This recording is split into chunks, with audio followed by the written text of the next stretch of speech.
At the close this Wednesday, Hong Kong markets also followed the mainland's lead, the Hang Seng closing with a 0.3% slide. Still, the equity benchmark in Hong Kong is still up by roughly 14% year-to-date. And while that's not too bad, it's actually pretty decent, it's not doing as well over the course of this year when compared to bourses in Shanghai and Shenzhen. Peter Chun, the founder of Silverbear Capital, who happens to be based in Hong Kong, had a few thoughts on the prospect of Hong Kong markets. He also had a few thoughts on the accident on the MTR earlier this week that affected commuters across Hong Kong and whether this will affect MTR as a company and a stock. Here's what he had to say.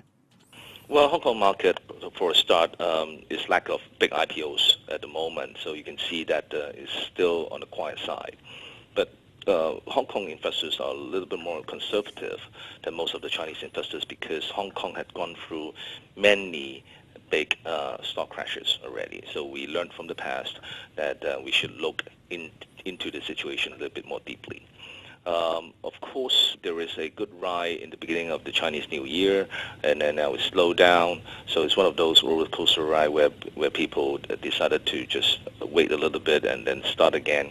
So I think everything is actually, I would call it normal. I'm sure you saw firsthand what happened to the MTR early this week when we saw that there was a breakdown in one of the major lines in the MTR. Can you talk to us about what you saw when you were there and also how this might play into your view of MTR as a company and as a stock?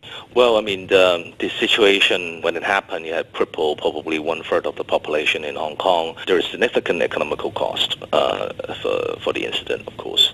So there's a lot of public talk right now trying to explain and trying to find out how, if a similar incident would happen again, how would we not rely on MTR transportations fully to avoid the same economical loss that had happened the other day. Now, however, MTR is a very strong company and has become probably one of the largest property company in Hong Kong as well because they own the land above the station, allowing them to take profit without being a transportation company.